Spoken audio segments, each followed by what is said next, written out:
Matt, God bless. Welcome, y'all. Now I'm going to have to edit out that take 47. Oh. Hey, T-Pop. Hey, babe. T-Pop in the house. T-Pop. How y'all doing out there? Doing good, doing good. Being on camera for us again. I wish we could show him. Nope. He's the man behind the curtain. Pay no attention to the man behind the curtain. I'm going to mute my phone. Mine's is already done. Good for you. Yeah. You know the rules. So are you ready for a story? I'm all excited. First of all, what are you drinking? I'm drinking the George Dickel Select with water and a little lemon concentrate. And you only left a tiny bit here from 4th of July. I could have brought more, but when you said I left some, I didn't know the amount. I almost took a picture and sent it to you. Anything new with you? Yeah, I may have questions later. About the story? Or just life in general? Yes, the life in general part. Okay, Yeah. all right. I can answer them, maybe. Exciting. What? I'm excited. You're excited? Well, it's the first video for me. Yes. And y'all go to YouTube. If you're just listening to this and not seeing it, go to YouTube, Grit Suicide and Murder page. By the time this comes out, I hope we'll have 3 or 4 at least episodes up there on video. And hit subscribe and like. Isn't that what they say on YouTube? My son is shaking his head. He says it's perfect. Okay. We're not going back too far. 1988. I mean, far enough. What was going on in 88? You remember? Funny you should ask. You know, I know the leads in. Yes, this ain't your first rodeo. Nope. Price of a movie ticket. Okay, I just bought movie tickets to Barbie, and I think they were like $13 a piece. How much do you think it was in 1988? In 1988, they were probably 12? $4. Wow. Yeah. Here's a local tidbit for you from 1988. Television evangelist Jimmy Swaggart Oh, Lord, I know what you're about to say. was photographed in a series of hookups with prostitutes. Old Jimmy. My neighbor, who was Baptist, Yes. I will not say his name, but Please. he passed away. He had the Playboy issue of that particular interview. Child, I did too. Okay, but remember I told you he couldn't keep it at his house, so he asked me, would you hold on to it? I did not know this story. He asked me to hold on to it, and I did, even like 5-6 years after he passed away. And I finally threw it out. You should have put that thing on eBay. Who knew? Yeah. Always get with me before you throw out questionable relics. From now on, I will. Okay, there was literally so many things that I wanted to put for 1988, but I figured some other day I'd do another story. Yeah. Okay, but there's 2 more tidbits. The Golden Girls, one of my favorite shows. Oh. Quentin Tarantino had a cameo appearance as Elvis, as an Elvis impersonator in one of the episodes of The Golden Girls in 1988. I cannot put Quentin Tarantino I can't either. and The Golden Girls. I can't reconcile that in my mind. Do you remember the movie Die Hard? Oh, yeah. The bad guy? You understand that's a Christmas classic It now? is a Christmas classic. Isn't that crazy? The bad guy's name was Hans Gruber. Hans Gruber. Okay. Do you remember that scene where he was falling and he had a terrified expression on his face? Well, yeah, he was about to die. It was a genuine expression because the stunt team dropped him on the count of 1 instead of the count of 3. Oh, wow. So that's pretty. I like it. Okay. So I could just do a whole podcast on what happened in 1988. But And we might one day. we might. It'll be what do they call it? A springboard off of this one to pop culture. Okay. The story that I'm going to tell you ends in 1988, but we're going to start it back in the fall of 1986. Okay. We're going to Pepperell, Massachusetts, which is very hard for me to say when I'm sober. So by the end of the story, I may not be able to say Massachusetts. Mm-hmm. Pepperell is a small town about 30 minutes outside of Boston, to put it in perspective for you. And it's a quiet, you know how they always say the small towns are quiet and crime free and Boston Beantown, huh? Yes. So the Bowen family in Pepperell is grieving a loss. Oh. Frank Bowen and his two daughters, Tina and Karen, were grieving the loss of their wife, Frank's wife, the girl's mom. Wow. She died of cancer, not murder. It's tragic. Yes. Very, hurts my heart. Okay. Well, now Frank is a single dad all of a sudden, and he's got to support the two girls, and he works long hours, and the girls are at home alone pretty often. But I mean, Tina's 15. That's old enough. But the girls missed their mom. Of course they did, terribly, and they thought about her all the time. And one night in June of 1987, Tina and Karen tried to conjure up the spirit of their mother. Oh, no.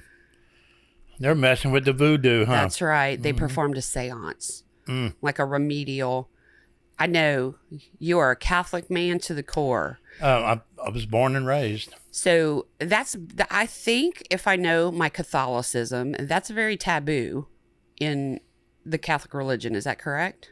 You don't try to conjure. No, you don't. You don't try and speak to the dead because what they say is you don't know who you're talking to. Well, could be the devil. It could be. We're gonna get to who they might have been talking to. But Tina had a crystal on a chain that she was holding up, and she was like, "Okay, Karen, you ask only yes or no questions to Mom." And then this little crystal is going to swing one way for yes and swing one. I was expecting to be a Ouija board, but it wasn't a Ouija board. Yeah, we did Ouija boards. I did a Ouija board too one time. Yeah. We didn't have one. The neighbors did. I didn't figure y'all did. No. And if we had basements in Louisiana, y'all would have probably been in the basement playing. It'd have been wet, but yeah. Yeah, it would have been knee deep in water. Yeah. Okay. So they go, it's kind of hokey, what they're trying to do, but they're young. They're desperate to, I understand that in a way when someone you love that much is gone. Couldn't they just got on their knees and pray? I don't, they maybe did that. And who knows? I don't know. So mid-seance, Dad pops into the room. I don't know what y'all are doing, but it's time for dinner. So get in here and let's eat. He didn't know they were doing a seance, but he just busted in. So the very elementary seance that they were doing turned their whole world upside down. Nothing was ever the same after that. Huh. Remember I told you they were home a lot alone? Yes. One night they were watching a movie and they heard knocking. No big deal. They go to the front door. No one was there. They hear the knocking some more. They think it's their mom's ghost trying to communicate with them. Oh, boy. Yeah. They don't say anything at this point. It's just kind of like, okay, well, maybe what we did worked. Let's see where it goes. Another night, not long after that, more knocking. They were asleep this time. Tina sat straight up in her bed when she heard the knocking. And you know how when you're sleeping and you hear something, you wake up, you're trying to figure out where it's coming from? Exactly. So she sits up, tries to figure out. One time it's on one side of her room. Another time it's on the other side of her room. And then she's like, whoever's knocking, if you can hear me, do it again. I say, oh no, baby, don't be calling nobody to be knocking again. Yeah, you're flirting with it now. Well, after she said that, it knocked again. Yeah. All around the walls of the room. Knock, knock, knock, knock, knock, knock, knock, knock. Is this a miracle? What? Did they really conjure up the spirit of their mom? So they have to tell their dad because they're excited. I'm starting to think the dad must have. I thought he was playing a trick on them. Dad's at work. Oh, he's not even home. Not home when this happens. Were they having construction going on? No. So they're trying to tell Dad, and he's like, "Oh my God, Dad, we did a séance, and Mom's been here knocking, and it's got to be her." And he's like, "Girls, there's no such thing as talking to dead people. There's no such thing as performing a séance. You're being ridiculous. This is not real." I could hear my parents telling me, "Oh, this house is old. It's just creaking and settling." Right. How often have we heard that when we were kids and we were scared? I mean, that's what my parents told me. Yeah. So No, mine told me the booger man was out there. The Rugo they didn't, yeah, they didn't want us going outside in our PJs. Plus the mosquitoes was bad. That's right. Yeah. When my father-in-law was here visiting from Iowa, he fell asleep outside at night, and he didn't wake up till 2:30 in the morning the next day. It looked like he had chicken pox from head to toe. Y'all left him out there? Well, he grown. Oh, yeah. I told him, because there's a little couch outside. You saw it. Baby, but old people, Listen. he could have had a heart attack. Listen, Linda. I told him, I said, he goes, oh, if I drink too much, I'm going to sleep right here on this couch. Oh, if he said that, the little couch outside. I'd have just thrown a blanket on him. No, I said, Bob, don't sleep outside. You're going to get eaten up by mosquito. Now, he's from Iowa. He don't know a mosquito from... Well, he knows a buckeye, don't he? Yeah. I don't know. He didn't Oh, wait, listen. that's Ohio. I'm sorry. Yeah. I'm in the wrong state. Anyway. Keep me straight, Bing. All right. So, the noises keep happening. Of course, Dad doesn't believe them. The knocking keeps happening. Then lights start flickering. Then they would leave a room and come back and objects would be moved. They would put something somewhere and then they couldn't find it. It would be gone. I'm all into this story at this point. I'm feeling like it's a ghost. You've got the little hairs, and I don't have many on the back of my neck, and they're starting to rise up. Yeah. So one night, Tina is done with the noises. She grabs a kitchen knife, and she's like, "Come on, we're going in the basement. We're gonna go find out what's going on." What the fuck are you gonna go in the basement? Bruh, yeah, it's like these horror movies. Don't go in there. Everything you are screaming at the movie is happening in real life for these two kids. Yes. Go down the stairs.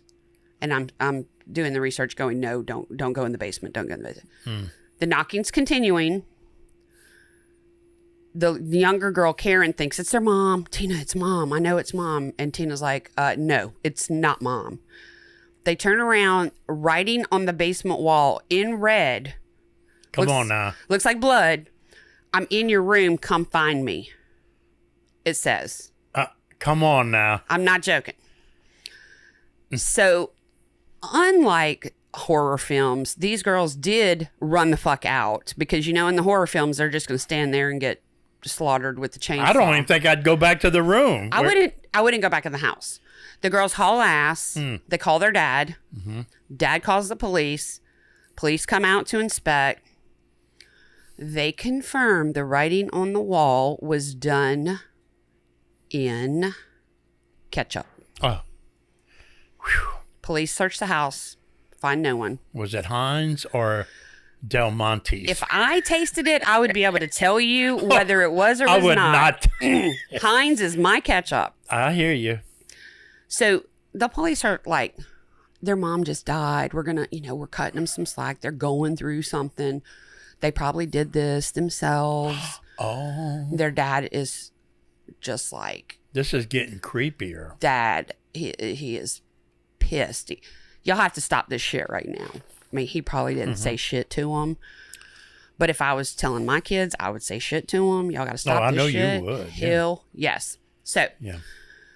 Things go quiet for a few weeks, but then it starts up again. And Tina and Karen fell asleep watching a movie, and guess what wakes them up? Was it that commercial that my wife hates? The one with the yellow shirt guy and the bird? Because God, she hates that. Baby, I said that for you because I know you're going to watch, and you hate that commercial. There you go, Mel. It's just for Mel. It was not that commercial. Thank God. It was loud and deliberate knocking. Like, knock, knock, knock. You like my sound effects? There goes my hair again. It's standing up? Yeah. Okay, so this spirit or this ghost or whatever this is back. They hear the knocking like in the upstairs part of the house, so they're running up the stairs. They get to the top of the stairs and there's a mirror there. Which would have, if I'd have seen myself, just fucking scared the fuck out of me. I'd have shit my pants. I would have too. But no, there's writing in red on the mirror. Is it ketchup or mustard? I'm going to assume Heinz 57 Okay. steak sauce. No, is that what it's called? I'm just trying to make light of it because I you got know. me scared. You're going to have so many nightmares tonight. Oh, I ain't going to sleep. So the writing on the mirror says, "It's me, I'm back." Okay. Holy crap. Girls run back down the stairs. Mm. They're terrified. When they get back down the stairs, they see a picture of like their dad and the two of them, and it has a knife jabbed in it into the wall. Like the picture's stuck there on the wall. I'm not that. They made an enemy somewhere. Come on. So it's just hanging there. And I'm in my mind while I'm writing this going, run, just run. Oh, my God. And they did. They listened to me. Oh, finally. Unlike the people in the horror movies. And they went to a neighbor's house. Tina and Karen went to a neighbor's house. Yeah. And they stayed with the neighbors until the dad got home. Because the neighbors called the dad. And the girl, so like they're out in front of their own house with the neighbors, and the dad comes home, and the girls are still hysterical, and dad is super pissed. Just like, this has got to end. We have to. But he's never seen none of it, right? He's never seen any of it. But just the girls. Just the girls. Whew. He thinks his daughters are 100% doing this shit for whatever reason. I know. The neighbors are telling him they have been hysterical like this since they got to our house. Like, you can only play that off for so long if you're not, if you're the one doing the shit. So the neighbors feel something is going on. Yes. So Frank's like, fine, y'all stay here. I'm going in the house. Frank, don't go by yourself, please. No, he went by himself. And he's like, I'm putting an end to all this shit right now. Good for him. He goes in. The TV in the living room is on and it's blaring. Full blast. He looks over to the kitchen and he sees 2 glasses of wine on the kitchen counter. He doesn't. He's have a late date or something? Well, he knows his girls didn't do that. No. And he leans out like, did y'all leave the TV on? They're like, no. Okay. He goes through the house. That's crazy. He goes to Tina's room. On the mirror in her room in red, "Marry me," is what it says. Marry me. Like, yeah. In red, like lipstick red. Yeah, like Heinz ketchup. Again with the ketchup. I'm assuming. Looks like blood. I mean, this ghost, likes ketchup. Well, you got to use what you got to use, but I don't know. This is some shit. So Frank is kind of starting to go, maybe this is not my kids doing this. Maybe not. And as he's turning and scanning the rest of the room, there is a person in a long white wedding dress. Come on now. With the person's back is to Frank. Blonde wig. Frank is like, it was his wife that had dyed her wedding dress. He's thinking it really is his wife. Come back. Come on. The person turns around to him and it's a man. A transgender? Son of a bitch. What a twist to the story, y'all. The man has something like war paint on his face and he's holding an axe. And he starts going toward Frank. Well, as you would, a normal human being, Frank hauls ass. He runs out. And there's the neighbors and the girls. And he's like, somebody's in the house. Somebody call the cops. Call the cop. They do. Thank God. He pieced the fuck out of there, man. He was like, wow, shit. Yeah. Can you imagine your deceased wife's dress on a dude? On somebody. You don't even know who. And your daughters have been telling you they did a séance. Like all the things running through your head. So the police show up. And they start going. That was ice. I heard noise. That was ice falling. Okay. I did a séance before you got here, and there's a spirit. You better stop it on the other side of that wall. You got me a little jumpy right now. A little edgy. But that or the drink. I don't know which. Spooky time. Okay. I ain't coming back for Halloween. That's for sure. Oh no, you do not want to be here for Halloween. Okay. So the police show up. They start going through the house because as far as we know, this person, this man is still in the house. Yeah. He hasn't come out the front door for sure. And he's wearing a dress. So picture this in your mind. The house has stairs. We already know. I told you there's an upstairs. Right. You know the little part underneath the stairs? Yeah, you can store stuff. Exactly. Like I refer to it as the cupboard under the stairs, like in Harry Potter, where they made him live in the cupboard under the stairs. That's true.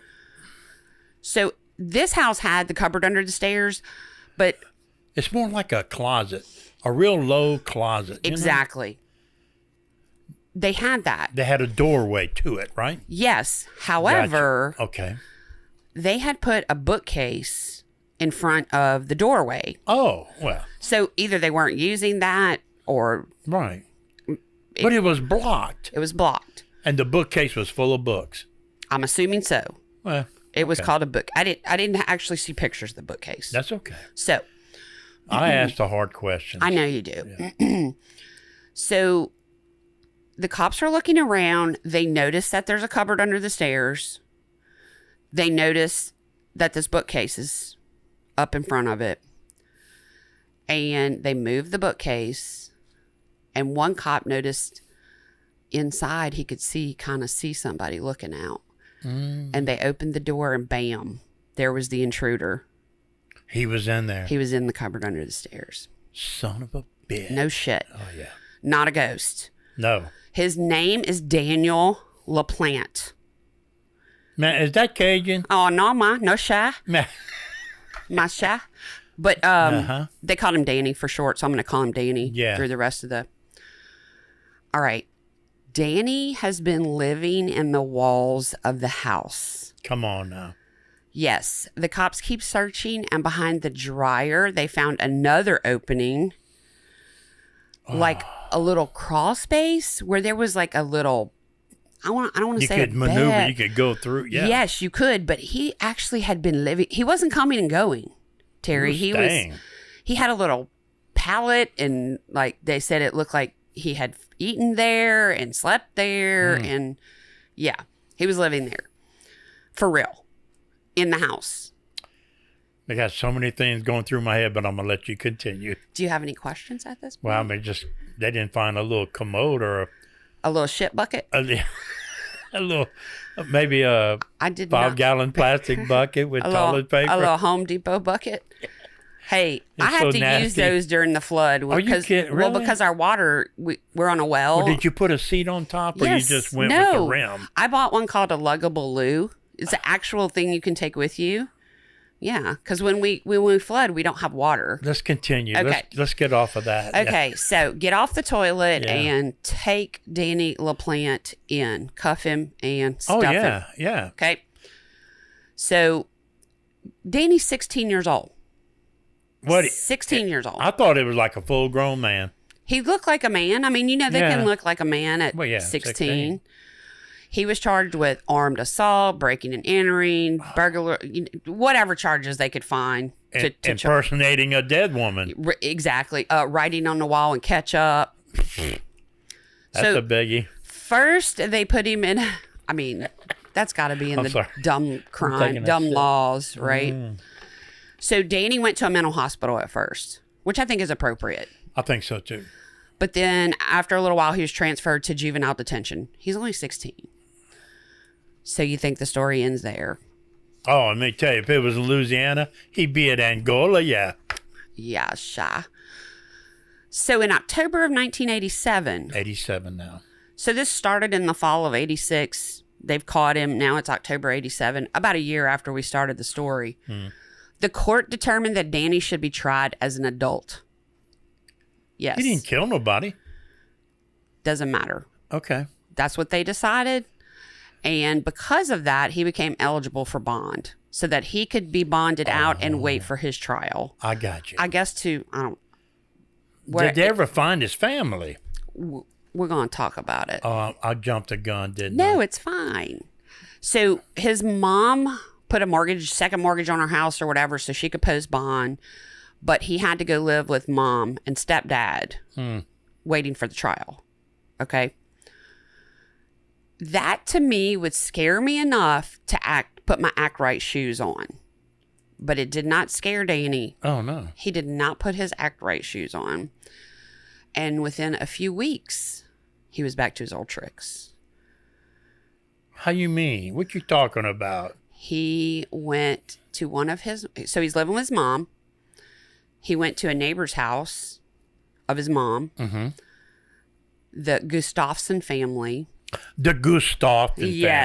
Yes. Now, I'm going to tell you what happened there, and I don't typically read from court documents, but... Let's do. I found this very detailed in terms of how horrific what he did was. I'm prepared. So, the defendant, which would be Danny, carefully planned 2 intrusions into the Gustafsons' home. First, breaking in and stealing items. He could have stopped there. He decided to return. He obtained a gun. He practiced loading and unloading the gun. About 2 weeks later, he broke into the house again for the second time, carrying the loaded gun. Damn. When he heard Priscilla Gustafson, that was the mom of the house, who was pregnant, and her 5-year-old son, William, entering the house, he said his first thought was to jump out of the window. But he decided not to. I wish he had. Me too. He confronted them with the gun, brought them to the bedroom, put William in the closet, and tied Priscilla to the bed. Danny said after he tied Priscilla to the bed, his plan was to leave. I wish he had. But once again, he did not. That little son of a bitch. Instead of making the decision to leave, he raped her. After raping her, he took William. Well, he raped her, then he killed her, and then he took William, the little 5-year-old boy, into the bathroom and drowned him. Oh my God. Now, he's finally leaving the house and he encounters 7-year-old Abigail. That's their daughter? Yes, that's one of her other children. I don't know why she was just now coming into the picture. The story, yeah. Maybe she was at a neighbor's house and her mom came home and said, okay, I got to go. My mom's home. Yeah, lights on. He lured her into the bathroom and made the decision to drown her as well. Damn. After fleeing the scene, Danny went home, ate, and attended his niece's birthday party as if nothing happened. Okay. Damn. So I'm going to that's what happened in the house. That's in 87? Yes. Got you. In December of 87. I got you. So the police are there. They're discovering the death of the mom and the 2 kids. And some of the things around the house seem similar to the Bowen family. There was like 2 glasses of wine on the counter. Damn. The blood on the wall reminded them. I don't know why. The same MO. Well, it could have been writing on the wall, but I could never really pinpoint that. Yeah. But for whatever reason, the police are like, we need to go have a little chat with Danny boy. Because this looks too similar. So they didn't have to go far. Remember I told you Danny's living in his mom's neighborhood. Yeah. The Gustafson family's house and his mom's house, they were like backdoor neighbors. Oh. They had like woods between them, but they backed up to each other. Yeah. Property line, yeah. So basically the police walked from the Gustafson house to Danny's. Yeah, walked through the back. Yep, right through the woods. They go to there, knock on the door. Danny's mom comes to the door and she's like, what do you want? You know, he's out on bond, blah, blah, blah. Oh, well, we need to talk to him about some other stuff. So she's calling him to come to the door. Danny. Mm-mm. No, Danny? He's not having any of that. He went out the back door. That little shit took off. Yes, and disappeared into the woods. Oh, my God. Yeah. Manhunt. My next sentence says, can you say manhunt? For real? Yes, can you say manhunt? Do I jump the gun on you? No, that was perfect. Okay. So he's out on bond for all this shit at the Bowen house. They don't even know for sure if he's connected, but he's the prime suspect in a triple murder at this point. Gotcha. They're desperate to find him. They called Frank. Frank Danny's out. He's escaped. And he's killed some people, and y'all need to... Frank is now... I would be a little worried. Well, Frank, a little side note. Mm-hmm. Frank and Tina and Karen, Frank had already decided we're moving. Oh, okay, good. So they're packing, okay? Yeah. They actually are moving to New Hampshire. They're not even chancing it by moving to another city. They're moving... Is that like further north? I don't know. I'm not good at geography. Chandler, is it further north? Yes, it is. Yeah. So they're packing when Frank gets the call. He's out. He doesn't tell his girls right away. He doesn't want to freak them out. No. I think he should have told them. No, I would. Well, no. You wouldn't have told your kids? I don't. The guy who depending on the... It's on a need-to-know basis. Do they really need to know? Well, I feel like they should. They know about him. They do. Okay. They know about Danny, but they don't know that he has now killed some people and running and is wild. Out free. And think about it. Until now, he really hasn't. I mean, he hasn't actually physically injured anyone. Yeah. So anyway, Frank doesn't want to terrify his girls, so he doesn't tell them. The town is basically I would have took my kids and said, we're going to a hotel. Oh yeah. Go somewhere where I want FBI protection. No shit. But he didn't do that. Anyway, not that I know of. So the search was nonstop. There were even off-duty police officers coming in on their own time to help search for this guy. Those are some good blue guys right there. Yes. So people were calling in tips. Do you need another drink? It sounds like it's empty. No, I'm good. Thank you. Police were getting a lot of tips. 2 days straight, they've been searching for him. They get a tip that someone saw Danny in a lumber yard, which is about 8 miles outside of Pepperell, the town. And the police came at this, guns drawn. Oh, they're ready. Helicopters flying fucking overhead. The whole force is out there. The whole thing. Yeah. So they don't really see him at first, but they think that he's in this one little shed area. So they fake that they're pulling back. Okay, they're on their radios going, okay, scene's clear. There's nothing here. Everybody. So the helicopters go away. 2 or 3 cops stay behind by this little shed. Uh-huh. Everybody goes back. I like their plan. Yeah. They pop open the shed. Danny's in there. Tell him to come out. We don't want to shoot you. Blah, blah, blah. He was arrested without incident, but he was laughing at them while he was being arrested. You're kidding. No. What a little shit. Yes. So the authorities did call Frank and say, hey, we got him. And Frank's like, girls, do you still want to move to New Hampshire? And they're like, yeah, we still want to move to New Hampshire. Well, yeah, they're going to make new friends. Well, I don't want to be in a house where somebody was living all up in the walls and shit, because I feel like then it was to keep another person from come living all up in the walls. I would be checking the new place. Shit. That's some funny stuff. Also, a little side note, Frank did apologize to his girls for not believing them. Yeah. He said, I will never doubt you again. They started it with that séance because let's think about it.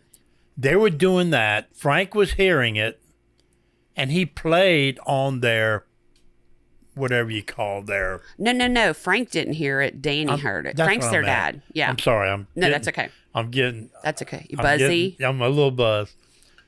Don't worry, honey. I'm going to take a nap before I come home. We'll feed him before he comes home. There you go. So, Danny heard all that, and he was playing on it. Yes. Okay. October 1988. Remember I told you that's where the story was going to end, right? Yeah. He went to trial. Guilty of murder. Life in prison without parole. Oh, come on. The whole, you can eat a bag of dicks. The whole... Shoot him. Everything. However, in 2017, it was ruled that because Danny was a juvenile when he committed the murders, he could be paroled after 45 years. Wait, 2017. Who was president? I don't remember. Trump. Was he? Yes. He won New Hampshire anyway. Okay. Trump was president. No way he would let that little shit out. Now, Biden would. Well, this is not a political podcast. I'm sorry, y'all, for getting on that stump. Okay, so he could be paroled after 45 years, but what you have to understand is that isn't until 2033. We're at 2023 right now. So he's still got 10 more years before I think I know where we at. I know, but he can't be paroled for 10 more years from now. Oh, good. Well, guess who? What? We got to get Trump back in there. Well, it is very unlikely from what I read that he will be paroled because he doesn't appear to be remorseful. No. He's probably still laughing at him. Yeah. So he's still in jail and he's in his 50s. Oh, my God. You might be wondering why the Bowen girls were targeted. Tina and Danny had a date one time. The oldest daughter and Danny, who lived behind the walls, they had gone out on a date during Easter break before this started happening. I did not know this. I know. That's why I saved it to the end. Oh, you juicy little thing. She wasn't interested after one date, but he was obsessed. So she rejected. Yes. And he was in love. Exactly. Wow. Yeah. So that is the story of Spooky Time. Is that what we're calling it? Spooky Time? Spooky Time. Okay. So you can go if you want to get more information. I do. Allthat'sinteresting.com. There's tons of sites out there. These are the ones I went to. As in Massachusetts, masscases.com, Wikipedia, which didn't have much, surprisingly. And I watched on Amazon Your Worst Nightmare, Season 2, Episode 1. It's called Bump in the Night. There was a little bit more than Bump in the Night, I think, on that one. Mm-hmm. So, all right. That's the story again, like your breath. I love it. I got questions. Of Danny LaPlante. LaPlante. What are your questions, love? You ready? I'm ready. Now that you're on YouTube, yes. Do people get to write comments? They sure can. Great. Because, I go to the gym and don't look it, but I go to the gym every morning and there's a bunch of old guys and they come up with questions I don't know if there's answers to. So I'm going to ask your audience if they would help us. Okay. Are you ready for this? I'm ready. A little strange. A lot of people are now deciding when they die, instead of being buried, they want to be cremated. Yes. My sister-in-law was cremated. I know that's a questionable action in Catholicism. Yes. Don't start with that word because you've been drinking. Catholicism. So, here's the deal. Okay. They want to know. They asked this question to me. I said, I'm going to have to research it. When you're cremated, if you have, and I'm not talking about rings on your fingers or stuff that your family can pull off. I'm talking about implants in your body. It could be a pacemaker. It could be a fake knee, titanium. I don't know. Do they leave that in or take it out before they cremate you? I am going to let the listeners comment on YouTube. I would love for y'all to write in, please. I will give you my take on it, and I would say that those things are removed probably. Are they removed surgically or with a claw hammer? I would imagine very delicately, with all respect to the body, as morticians I would are. Hope so. Now, I don't. Is that the weirdest question you ever heard? No. Oh, no, good. Absolutely not. I'll definitely be looking for others. No. And also, if you have questions related to the story, you can also write them there. That, yeah. Or y'all can email me at tammy@gritswithasideofmurder.com.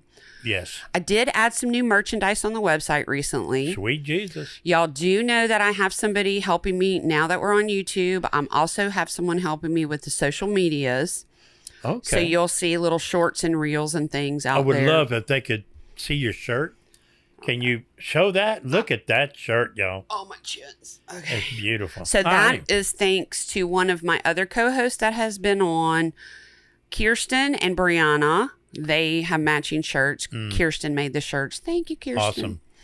So lately I've been ending the podcast with some kind of upbeat, light criminal stories, like just funny, stupid criminals. Yeah, stupid criminals. Just to have a laugh. so that we can. Yeah, to lighten the mood. Yes. Yeah.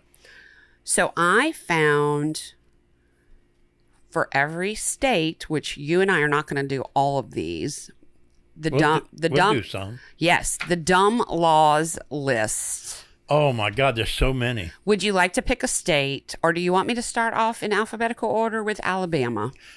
Can we start with Alabama, please? Yes, this is for you, Dixie, in Alabama. All right. Okay, so I guess these are different, either cities or counties laws in some cases. Right. In Anniston, Alabama, you may not wear blue jeans down Noble Street. Oh, Noble. Yeah. Bear wrestling matches are prohibited. This is in Alabama. Yeah, who the fuck's trying to wrestle a bear? You don't know those people in Alabama. I do not. You're Yeah. right. Dominoes may not be played on Sunday. I figure there was some gambling. Again with Alabama? Well, all the ones I'm reading you are from Alabama. I can't believe this. Dominoes not. I feel like that was so old, where maybe people were kind of betting on dominoes, a little exchange of money, and they didn't want that going on, gambling on the Lord's Day. I'm thinking, was that back in the 1920s? Right. Okay. This bothers me that this is even a law. Uh-oh. It is illegal for a driver to be blindfolded while operating a vehicle. You know, I'm going to have to go with that one. Come on. That's a good one, Chad. Meaning that if you break that law, you're gonna get pulled over, or you're gonna get in a wreck. That's right. Oh yeah. This one's funny. You'll appreciate this one. It is illegal to wear a fake mustache that causes laughter in church. You know, I could see that. Mm-hmm. Yeah. Mm-hmm. It is illegal to drive now this is an old one, and you'll understand when I get to the end of it. It is illegal to drive the wrong way down a one-way street if you have a lantern attached to the front of your car. Automobile, excuse me. Again, this has got to be back in the 1920s. I mean, bruh. So does that mean as long as you didn't have a lantern attached, you could drive? It's okay. That's right. Okay, in Montgomery, Mm-hmm. it is considered an offense to open an umbrella on the street for fear of spooking the horses again. Okay.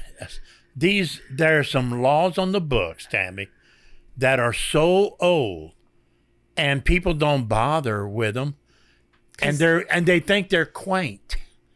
But there's one, I don't remember what state, and it had something to do with an elephant.